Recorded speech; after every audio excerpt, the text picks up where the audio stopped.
Let's take a look at the Revolt of the Earls of 1075. This is sometimes called the Revolt of the Norman Earls because it revolves primarily around Norman Earls. One of them, however, is an Anglo-Saxon. And anyway, the Revolt of the Earls comes around due to sort of a combination of issues and opportunities. The issues that all three of the Earls, or tenants in chief by this point, had, by the way, the perpetrators being Ralph de Gale, Waltheoff, and Roger de Breteuil. The issues they have are the same. Loss of land, obviously, as we've discussed, William's landholding policy means that Earls, now tenants-in-chief, have less land, which means less taxation, less privileges. It's a less prestigious position than it had been during the Anglo-Saxon period, and obviously a loss of power. Effectively, their land has been subdivided, so their power has been diluted to stop challenges to William. So their positions are less powerful than the fathers had been for two of these. You've also got opportunities. William's not in the country. He's in Normandy, and Lanfranc is operating as regent. So because William's not here, they think the country's more vulnerable. You've also got the fact they have powerful allies. You're going to see the Danes going to try to help the Norman Earls revolt, but it won't quite happen. And you've also got the general feeling of Anglo-Saxon rebelliousness. Even though William's been in charge for 9 years by this point, he's managed to stop rebellions in the north, due to the harrying of the north. The Anglo-Saxons would still much rather be run by an Anglo-Saxon. So let's have a look at the perpetrators. Who's involved? Well, the first Earl, or tenant-in-chief, who's going to revolt is Ralph de Gale. Well, right, they all revolt at the same time, but the order we're going to look at them. Ralph de Gale. His family had been given land in England in 1066 as a reward for their help during William's conquest. Ralph de Gale became Earl of East Anglia. It had previously been his father in around 1069, but over time his earldom has been made smaller and smaller, and this means a loss of power and wealth, and this causes resentment. Basically, he's not as powerful as he wants to be. He's not as powerful as his daddy was, and now he's upset about it. His power had been diluted by William's land policy. Instead of 5 or 6 great earls like the Anglo-Saxons had had, William has around 200 tenants-in-chief running smaller areas of land. We've discussed why he did this. It's to stop challenges to his power. The next one we're going to look at is Waltheoff. He was tenant-in-chief of Northumbria in the Danelaw.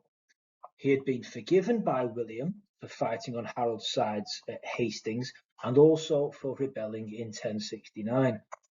Waltheoff was one of the last Anglo-Saxon earls. Okay, so he's the Anglo-Saxon involved. His role in this is that he was able to use his contacts in the Danelaw and Denmark to try and make the revolt more successful. He thinks effectively, the two Norman tenants-in-chief get Waltheoff involved because they think he'll help them bring the Danes in. However, is it likely that Anglo-Saxons would support Waltheoff to rebel? Finally, you have our third perpetrator of the revolt, Roger de Breteuil.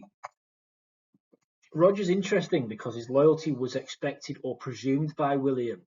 Roger de Breteuil's father was William Fitz-Osbern, who was William's right-hand man during the conquest and the Norman invasion. So it's basically assumed by William that he will never have to have any problems from Roger because his father had been so loyal. However, Roger's grievance, his annoyance, is that he inherited less land than his father and therefore has granted less power. His frustration comes from, my dad devoted himself to you and you rewarded him for it, and now I get nothing. Also, Hereford was a marcher earldom, which meant it had special privileges, and these privileges, however, had been taken away during the reign of Roger de Breteuil. For example, the sheriff in the area now had to report back to the king instead of the tenant-in-chief of the area. The loss of authority and prestige frustrated Roger.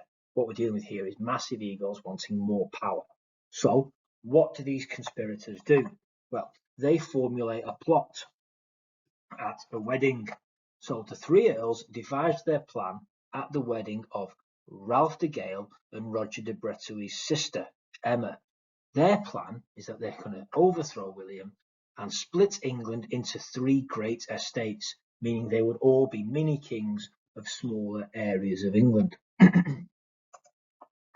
So why does the revolt fail?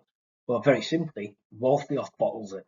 Waltheof gets cold feet and runs off to Lanfranc, who was operating as regent in England. Unfortunately for the Earls, their revolt did not get widespread Anglo-Saxon support, and the Danish fleet arrives too late. It just doesn't get there in time. The revolt is over before it really began. Waltheof, realizing that the plan's not going very well, goes to tell Lanfranc of the entire plan. So Waltheof realizes, oh, it's not going to go well, this. So he goes and tells it all to Lanfranc, effectively, probably trying to save his own skin. So what Lanfranc does is he sent men to find out what was happening and sent letters to them to convince them not to revolt, pulling on their heartstrings, saying, look how loyal your family's been to William, don't do this, you'll sour your family's legacy, and all sorts of stuff like this. When these have no effect, he cuts off Roger from the church, excommunicates him. He says, okay, if you're going to go against William, you're no longer protected by the church, and it effectively condemns you to hell as well. Very, very serious at this time, because obviously it's concrete and real and does exist to them. The other reason it fails is that other Saxon and Norman earls prevented Roger and Ralph from breaking out of their earldoms. Effectively, the other earldoms show solidarity with William and surround Ralph and Roger, keeping the rebellion only the revolt only into their own earldoms. This basically shows that the Earls had accepted William's reign. By now they're going, well, he's in charge now, let's just leave it. They might also have wanted to show themselves to be loyal to William, so he would reward them. So effectively what you see here is the Earls around Ralph and Roger just bottle them up by blocking strategic locations such as river crossings and don't let Roger or Ralph out of their earldom, probably because they're just accepting William's reign by this point, but also they're trying to get themselves in William's good books so that they'll be favoured later on. What does William do then? This is William's merciless return. Oh, one thing on that, by the way. Previously, where we mentioned Lanfranc's role as regent, this is where Lanfranc proves himself as an effective regent, and he's going to be sort of William's trusted advisor from this point on. This is where you see this links to the downfall of Bishop Odo, who William had previously relied on, but ran the country corruptly and didn't punish the Normans, and it caused the revolt of Edwin and Morcar.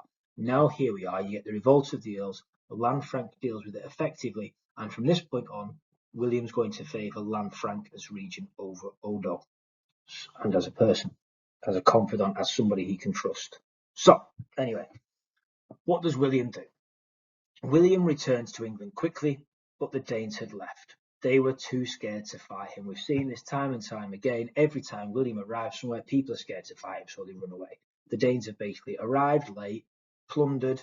As soon as William gets near, they leg it and run away. Waltheof runs away, but William tricks him and says, you will be forgiven if you come back.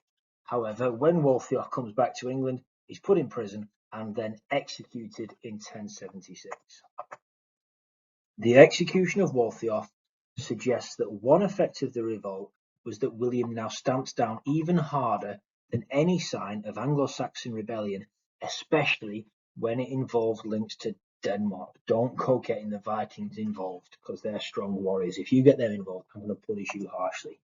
Roger is put in prison for life, and Ralph fled to France, where William then tracks him down and attacks his castle. The consequences of the revolt then, what does this lead to? The revolt of the Earls suggests some significant changes had happened in Norman England. William now needs to be careful of his own earls as well, remembering when he took over the country, he took land and power away from the Anglo-Saxons and put Normans in place, and this annoyed the Anglo-Saxons. Now, however, William's going to face problems from the descendants of those Normans that he put in place. So William now needs to be careful of his own earls. Ambition and resentment of the power William kept to himself was at the heart of Roger and Ralph's revolt. From this point on, rebellion against William and his sons came from Normans. Anglo-Saxons had joined the loyal Normans in stopping the revolts from spreading. So when this revolt of the Earls happened, some Anglo-Saxons actually fought alongside Normans to stop Roger and Ralph. The involvement of Anglo-Saxons such as Bishop Wulfstan suggests that some Anglo-Saxons now supported the Normans.